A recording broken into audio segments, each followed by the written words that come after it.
Welcome to the Register's Report. My name is John Buckley. I'm the Register of Deeds of Plymouth County, and this show is about Plymouth County real estate. We're going to talk about the numbers for the month of December, as well as a recap of what we recorded during the full year of 2019. I have a great guest in the second segment of the show, Tim White, who's going to talk about some of our colonial records in a project he and I have been working on for quite some time that'll be rolled out this year, and a little bit of our county history and our colonial history. So let's go right to the numbers in the bar chart relative to deeds. So in December, there were 854 deeds recorded, less than the 877 in November. For the year, we were 5% lower than last year. Let's go next to the sales for Plymouth County for the month of December and previous months. Every community in Plymouth County had a lot of sales activity this year. Plymouth being the number one in highest number of sales, Brockton being second, but every community had real estate activity, and it was a strong year for recording. As far as mortgages go, it was a boom year for mortgages. There were 2,407 mortgages recorded in December, more than the 2,294 in November, up 79% compared to last December. For the 12 months of the year, mortgages were up 22%. Other than December, there was only 1 month in the last 4 or 5 years that had this large number of mortgages recorded. Mortgages are used to purchase property, but we also have a lot of people that are refinancing their mortgages because of the low rates. We've always followed foreclosures, particularly since the difficulties in 2008. Foreclosure deeds, which is when a lender takes back property, and those numbers have been very low. 24 in December, a little less than 26 in November. 45% less than last December, 44% less than last year. Same with the story with foreclosure notices, which is a document recorded that shows someone is facing difficulty, usually for failure to make their payments. 63 foreclosure notices in December, less than the 86 in November, and basically 16% lower than last year. And I will say, both of those recordings, both the foreclosure deeds and notices have dropped over the years since 2008, and they're a much more stable number. You'll also see a list of foreclosures and orders of notice by communities that we track every month. Be aware that our free training room for how to search our site online, free training program. The next one will be Thursday, February 6th at 9 o'clock. Call in advance. It's a hands-on training program with a computer, so you realize how much there is to find in our site. Plans, railroad plans, mortgages. You can do a title online, and make sure that your discharges have been properly recorded so you don't have any title issues going forward. And now we're going to switch to segment 2. And Tim White, my assistant register, who's going to talk about a project that he's involved with. Welcome back to the Register's Report. My name is John Buckley. I'm the Register of Deeds of Plymouth County. This segment of the show, we've always done something educational in nature. We've had many realtors, commercial real estate brokers, appraisers, assessors, builders, anyone involved in the real estate community. Now, in this particular show, we're going to talk about a project that we've been working on at the Registry of Deeds for quite some time now, in preparation for the 400th anniversary of the arrival of the colonists. We have at the Registry of Deeds the original colony records, the handwriting of the colonists, and as part of a program we're going to be working on as we go through this big celebration year, we're going to be highlighting some of those records. And I have a great guest today who's been on the show before in a different capacity, Tim White, who's the Assistant Register of Deeds for Plymouth County, who's really taken on the colonial records as a favored project and has spent a lot of time getting this organized and really getting ready to tell the story of the colonists through our records. So welcome back, Tim. Thank you, John. It's great to be here. Nice to see you. Yeah. Back as always. So let's, why don't you give a little overview of how you prepared for the celebration for us to share our records? Sure. I'd say probably over the past year or so, maybe even more than the past year, I've spent a fair amount of time in our the Plymouth 1620 room, the vault where the records from the 1600s are stored. And I will say, I barely scratched the surface of them because there are a significant number of records there. But I've tried to find some records that, like you said, they tell the story of the Pilgrims, what they were doing and how they were living and what life was like back in the 1620s and 1630s.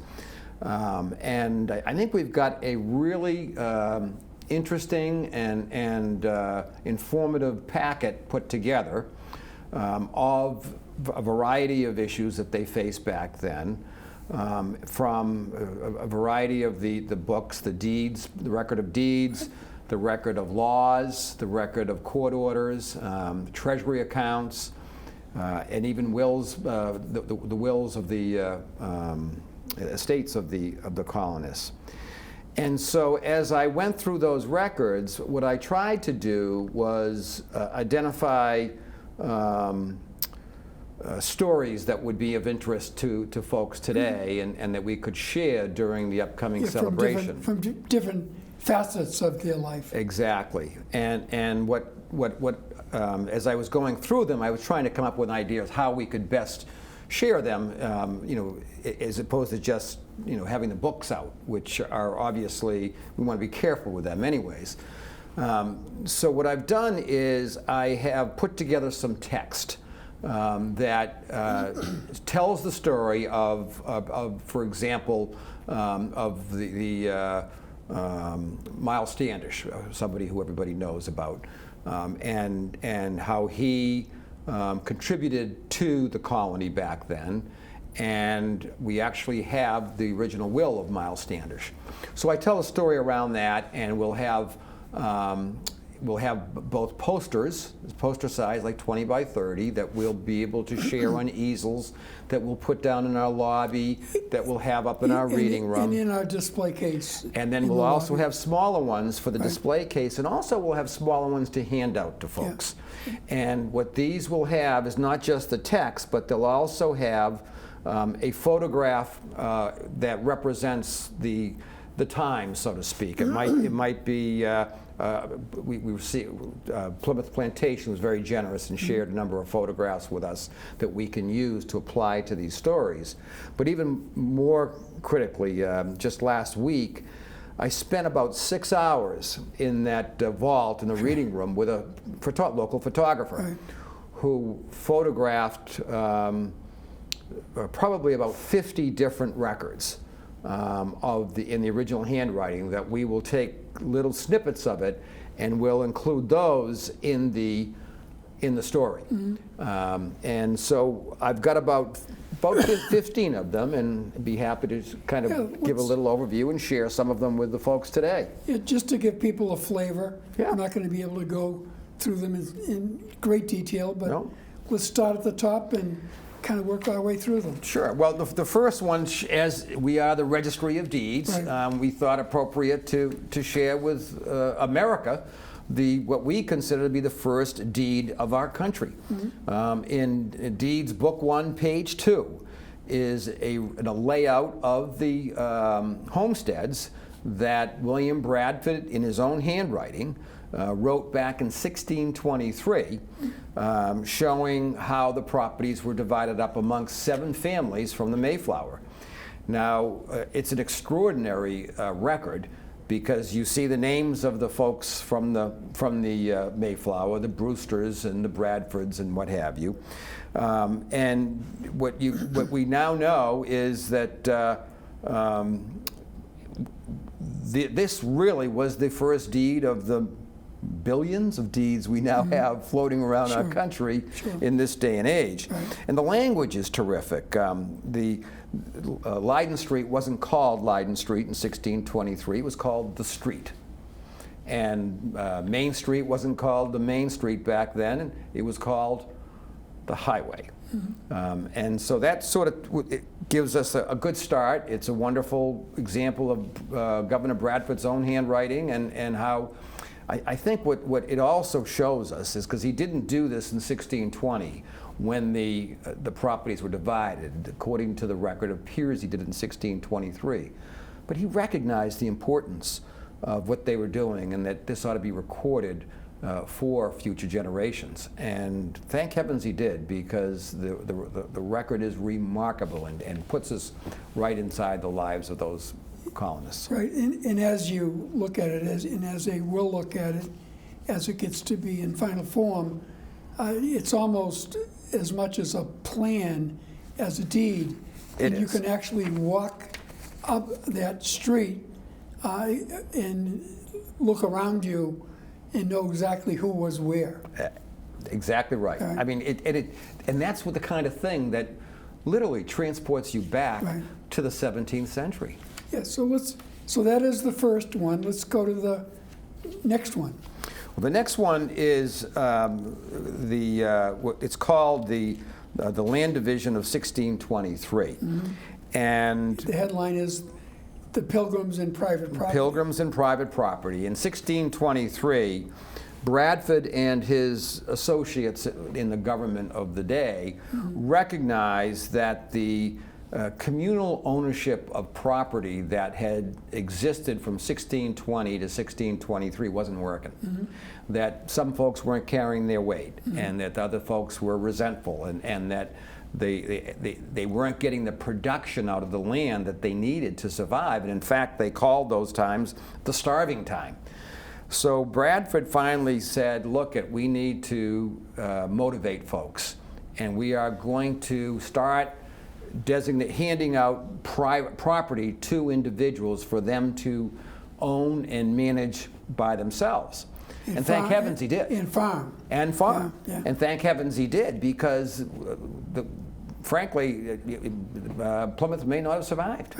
And that is, again, it's the beginning of private property, and it's something that we hope to participate with Plymouth 400 and do a partner kind of a presentation with some folks from the real estate world to share this record during the celebration. And that's what the Registry of Deeds is all about, is recording a deed to know your property boundaries and know that people can't make claims against you, that you have the absolute right to that property. Yeah, and this record, by the way, John, is extraordinary, because it's from pages 4 to 11 of Deeds, Book 1, and it's at the head of each page, it lays out the properties, the lots that are being assigned to certain families.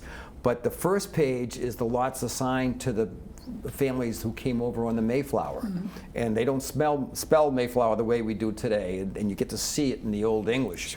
And then the next designation is for the folks that came over on the Fortune, which was the second schooner ship that came over from England, and the third was the Anne. But it designates them just that way. It's just so fascinating to see that kind of a record today, you know, for folks that came across that way back then.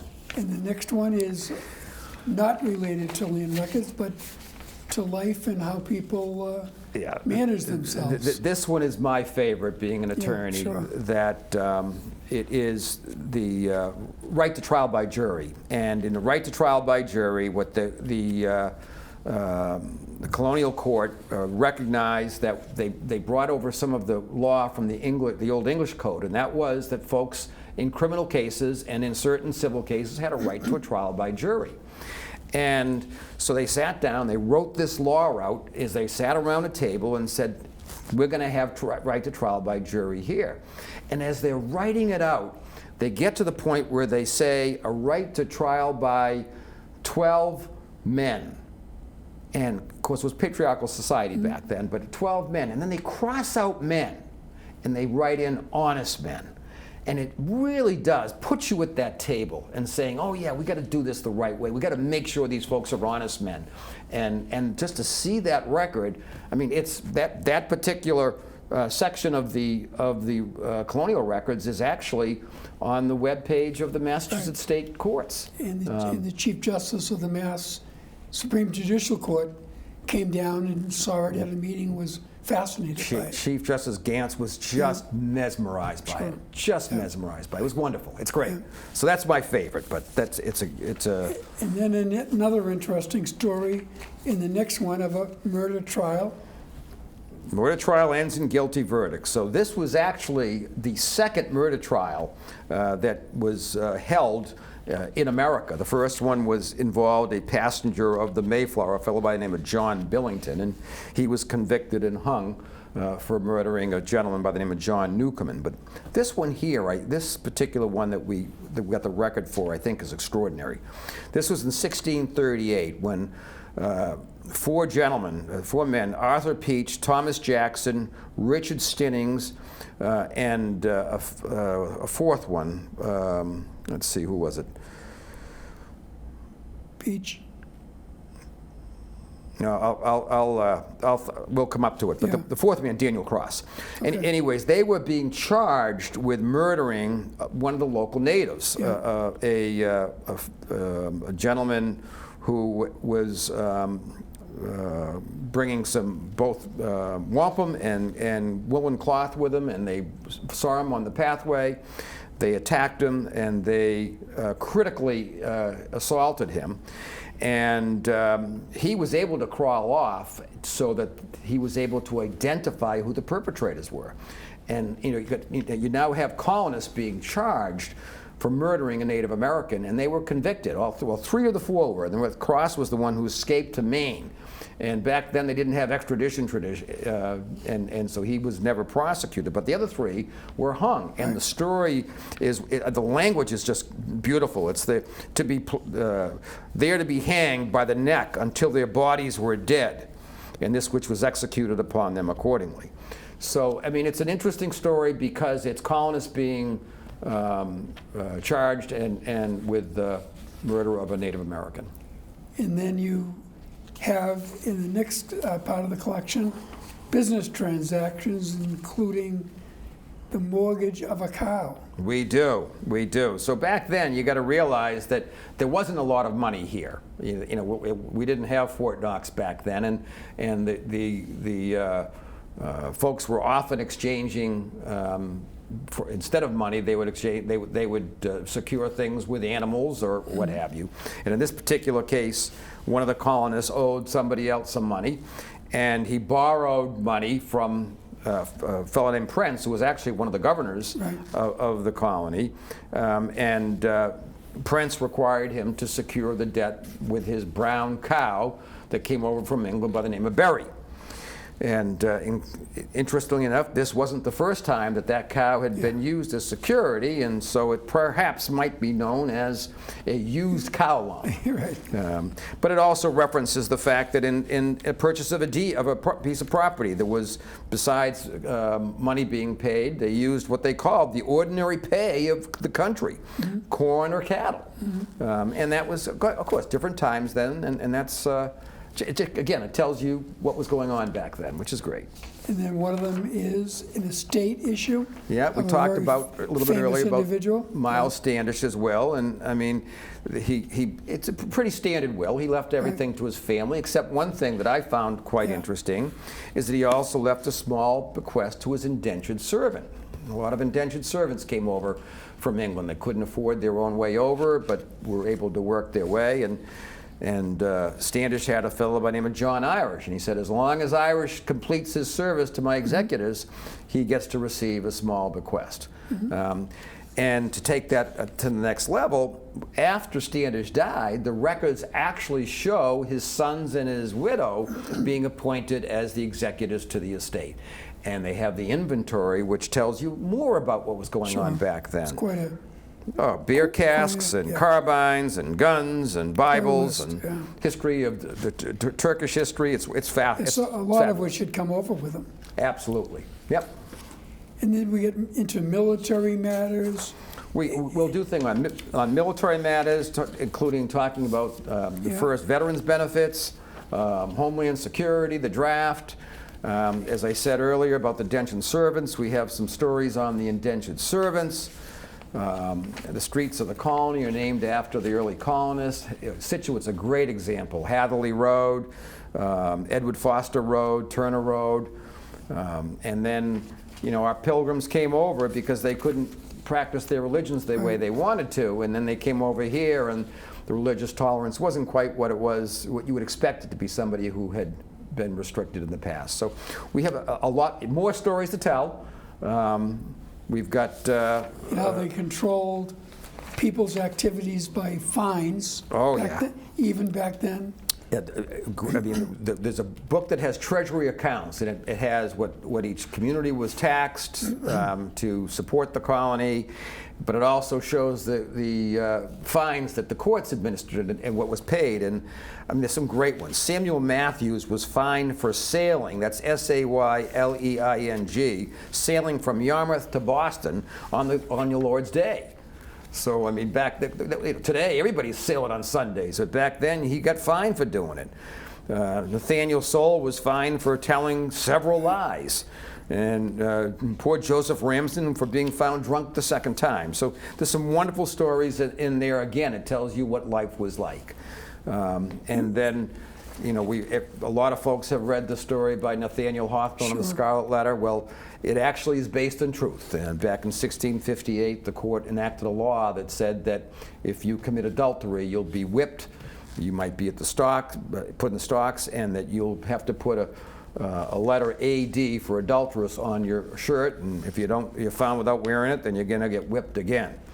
And there are many, including firsts in America. Absolutely, and we will continue to bring this forward, continue to fine-tune it, and keep your eye on it. Probably late winter, early spring. We'll be You'll ready. Start to see some actual results. Yeah. So thank you for the work. Thank you for describing it. You're welcome. And we'll keep moving forward. Thanks so much for having me, John. It's great. Okay. Welcome back to the Register's Report. I want to thank Tim White for the great job he did in giving everybody an idea of what we're going to be doing to promote the colonial records as we go through this celebration year, the 400th anniversary of the arrival of the colonists. A lot of great stories in our records, and we'll be sharing them with people in various ways and opportunities. This segment of the show is a little lighter in nature. We talk about some of our great history. A lot of holidays in the month of January: New Year's Day, Orthodox Christmas, National Popcorn Day, Martin Luther King Day, Chinese New Year, and National Hot Chocolate Day. We're going to pop up a few of our notable land records. First one being Griffin's Dairy. Griffin's Dairy is a farm in Abington that operated for many years. Back in the days when people received milk at their doorstep. It was purchased by Lawrence and Annie Griffin many years ago and operated for many decades and serviced the town of Abington and surrounding towns. When the farm closed, it was purchased by the town of Abington for recreation purposes, and the community preservation money that helped purchase that will preserve that for the future. It is now known as Griffin Farms Park and used for a variety of purposes within the town of Abington. It's a vestige of when Abington was a much more rural community. The next one you're going to see is a very significant event in the development of our environmental protection.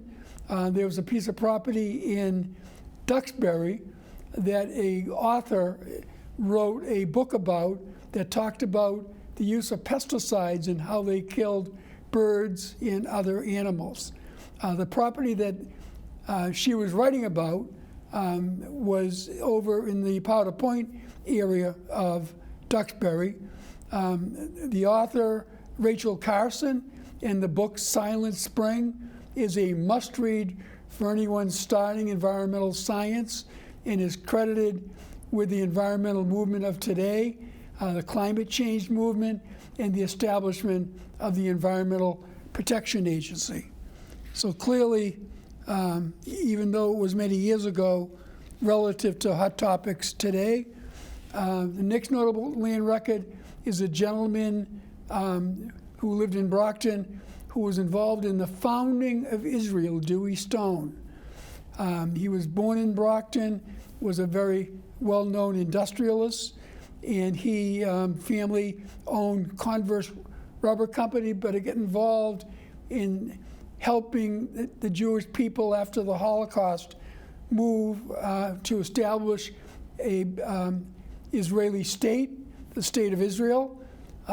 Because he knew Harry Truman's former business partner, he had an active role in convincing Harry Truman for the recognition of that and the involvement in recognizing Israel through the United Nations.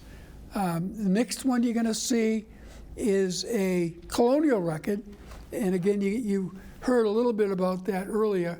Each month we're going to talk about one of our famous colonial records, and this one in particular is a deed. It looks like a plan, but it was the layout of land after the colonists came off the Mayflower.